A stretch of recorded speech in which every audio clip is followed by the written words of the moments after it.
আসসালামু আলাইকুম। তো আপনারা সমান্তর ধারা গুণোত্তর ধারা সম্পর্কে খুবই ভালোভাবে জেনে এসেছেন। সমান্তর ধারা মানে হচ্ছে অ্যারিথমেটিক প্রোগ্রেশন, গুণোত্তর ধারা মানে হচ্ছে geometric progression.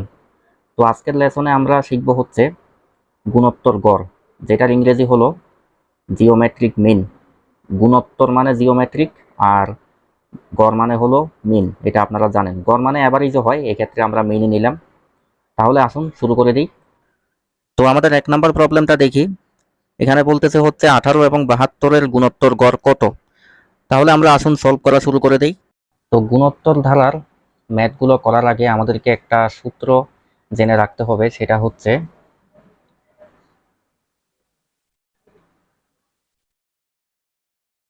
√/(a1) into a2 into a3 into an, আর এখানে রুটের বাইরে দিলাম n। অর্থাৎ রুটের ভিতরে আমরা যতটা সংখ্যা গুণ করব, এই যে n সংখ্যক সংখ্যা আমি গুণ করলাম, রুটের বাইরে ঠিক তত আমার লিখতে হবে। যেহেতু রুটের ভিতরে আমি n সংখ্যক সংখ্যা গুণ করলাম, তাই রুটের বাইরে আমি n লিখলাম। যেমন মনে করেন, আমি যদি রুটের ভিতরে দুইটা সংখ্যা গুণ করলাম, আচ্ছা দুইটা না, তিনটা গুণ করলাম, তাহলে রুটের ভিতরে যদি আমি তিনটা সংখ্যা গুণ করি, এখানে রুটের বাইরে বা রুটের উপরে আমাকে 3 লিখতে হবে। এটা হচ্ছে আমাদের মেইন কনসেপ্ট। এই ফর্মুলাটা আপনাকে মনে রাখতে হবে। তাহলে এগুলো আপনারা একটু তুলে নিন, আমি অঙ্কটা করা শুরু করে দেই।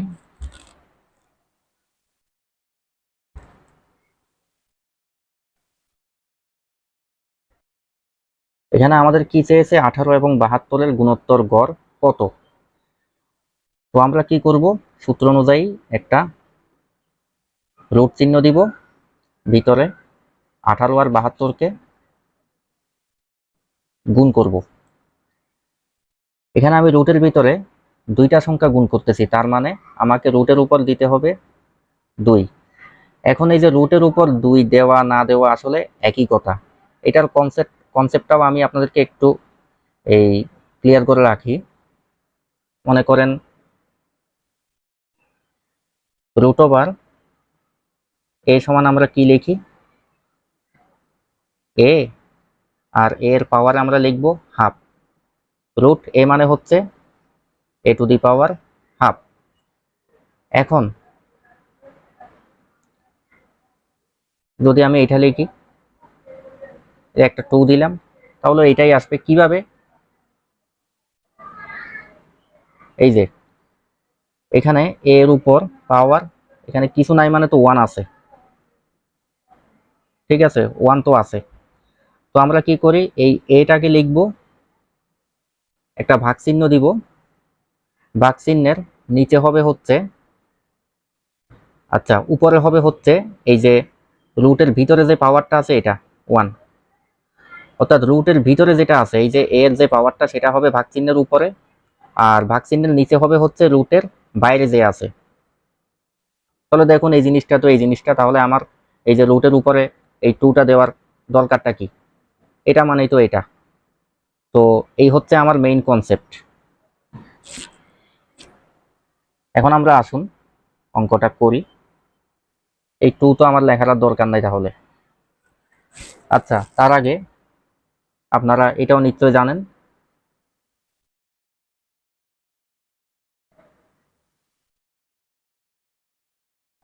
এর উপরে মনে মনে কিছু নাই মানে এখানে তো 1 আছে পাওয়ার, আমি এ লিখব, একটা ভাগ চিহ্ন দিব, ভাগ চিহ্নের উপরে হবে হচ্ছে রুটের ভিতরে যে আছে, মানে রুটের ভিতরে এর যে পাওয়ার আছে সেটা হবে ভাগ চিহ্নের উপরে, আর ভাগ চিহ্নের নিচে কি হবে, রুটের বাইরে যে আছে সে।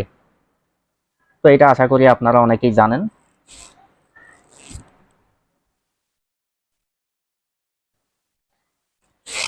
এখন আমাদের ম্যাথে ফিরে আসি। এই যে এখানে 18 গুণ 72, 18 আর 72 আপনি গুণ করে তারপরে বর্গমূল বের করতে পারেন, সেটা একটু আমাদের হ্যাসেল হয়ে যায়। তো এত ঝামেলা না করে আমরা কি করতে পারি, এই যে 18কে একটু ভেঙে নিব, 72কে একটু ভেঙে নিব। তো 18কে আমি ভেঙে লিখতে পারি 9 দুগুণা 18। 72কে আমি ভেঙে লিখতে পারি 8 গুণ 9। তো 9 এর বর্গমূল আমি কি জানি, 3 গুণ √2 2।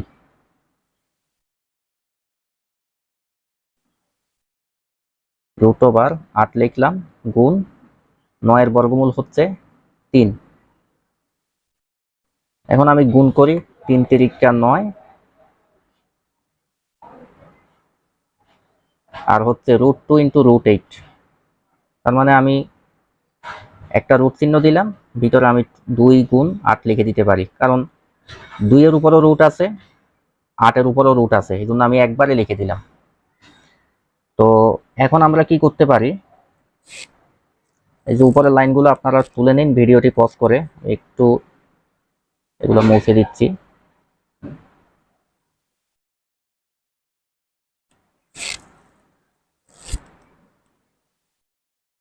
এই যে 9 আছে, 9 লিখলাম,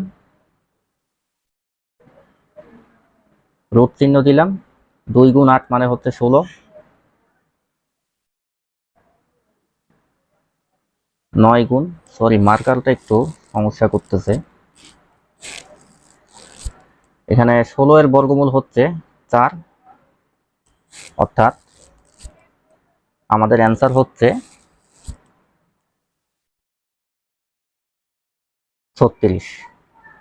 তো আমরা কি পেলাম, 18 আর 72-এর জিওমেট্রিক মিন হচ্ছে, মানে গুণোত্তর গড় হচ্ছে 36। আশা করি এটা আপনারা বুঝতে পেরেছেন। আমরা আমাদের পরবর্তী ম্যাথ প্রবলেমে চলে যাচ্ছি। 2 নাম্বার প্রশ্নে বলছে কি 3, 6, 12 এর গুণোত্তর গড় কত। তো চলুন এটাও আমরা সলভ করি। 3, 6, 12 এর গুণোত্তর গড়, তাহলে এটা আমরা সূত্রানুযায়ী করে ফেলবো।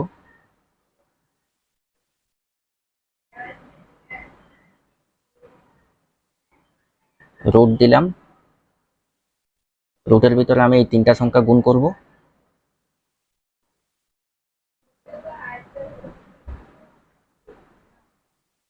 যেহেতু রুটের ভিতরে 3টা সংখ্যা গুণ করেছি, তাহলে রুটের বাইরে আমি লিখবো হচ্ছে 3। আচ্ছা, এগুলো একটু ইংরেজিতে লিখি, তাহলে অনেকের জন্য কমফোর্টেবল হবে আর কি।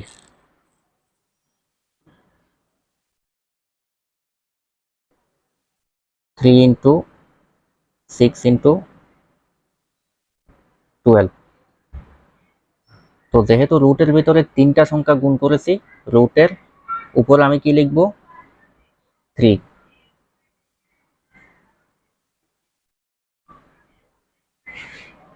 এই যে 12টাকে আমি একটু ছোট করব,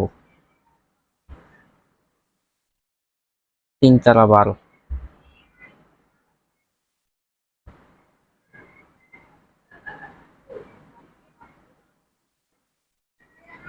এখন আমি গুণ করি, 3 তিরিকা 9, 4 নং 36, 36-এর সাথে 6 গুণ করলে হবে 216, 216। তো এখানে আমি 3 দিলাম।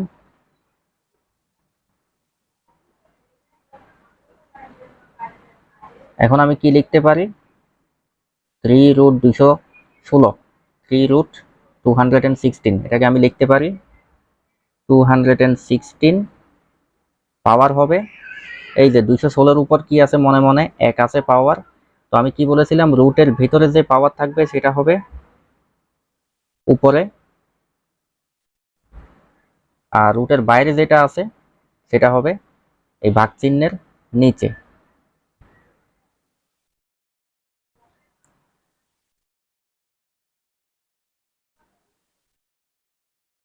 এখন এই যে 216টাকে আমি একটু ছোট করব।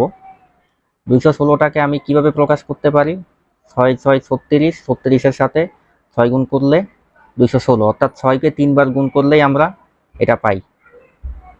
আমি লিখতে পারি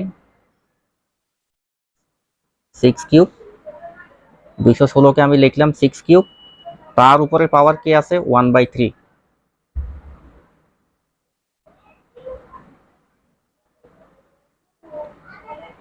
তাহলে এই যে 3, এই যে 6 এর উপরে পাওয়ার আছে কে 3 আছে আর 1/3 আছে। এই যে উপরে যা কিছু আছে এগুলা কিন্তু পাওয়ারের পাওয়ারে কি হয়, অবশ্যই গুণ হয়, কারণ পাওয়ার গুলা গুণ আকারে আছে। এই 3 ক্যান্সেল, তাহলে 6, এটা হচ্ছে আমাদের অ্যান্সার। অর্থাৎ 3, 6, 12 এর গুণোত্তর গড় হচ্ছে 6। এবার আসুন আমরা 3 নাম্বারটা সলভ করি। 1, 3, 3 এবং 9 এর গুণোত্তর গড় কত? 1, 3, 3, 9 এর গুণোত্তর গড়। তো এটাও আমরা একই মেথডে করব। প্রথমে আমরা রুট চিহ্ন দিলাম, রুটের ভিতরে আমরা এগুলাকে গুণ করব। 1 গুণ 3 গুণ 3 গুণ 9। যেহেতু আমি রুটের ভিতরে 4টা সংখ্যা গুণ করেছি, তাহলে আমি এখানে রুটের বাইরে কি লিখব? 4। যতটা সংখ্যা আমি গুণ করব, nটা সংখ্যা গুণ করলে রুটের বাইরে আমি n লিখব। এখানে 4টা সংখ্যা গুণ করেছি, তাই এখানে আমি রুটের বাইরে 4 লিখলাম। আমরা একটু গুণটা করি। 3 একে 3, 3 তিরিকা 9, 9 নং 81।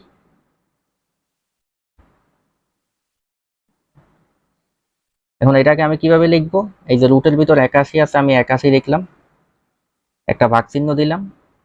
এই যে রুটের ভিতরে যে 81 আছে, 81 এর মাথায় মনে মনে 1 আছে। তো আমি কি বলেছিলাম? রুটের ভিতরে যেই পাওয়ারটা থাকে সেটা আমি ভাগ চিহ্নের উপরে লিখব, আর রুটের বাইরে যেটা থাকে সেটা এই ভাগ চিহ্নের নিচে লিখব। এবার আমি এই 81টাকে একটু ছোট করে নিব। 81 যেহেতু পূর্ণবর্গ সংখ্যা, এটাকে আমি 9 স্কোয়ার, 9 স্কোয়ার, সরি একটু বাংলা ইংরেজি মিক্স হয়ে যাচ্ছে, আপনারা কিছু মনে করবেন না। 81কে আমি 9 স্কোয়ার লিখতে পারি। তো 81 মানে হচ্ছে এটা, তার উপর আবার কি আছে? 4/1। 9 স্কোয়ার মানে তো 81। এখন আবার 81 এর মাথায় কি আছে? পাওয়ারে 4/1।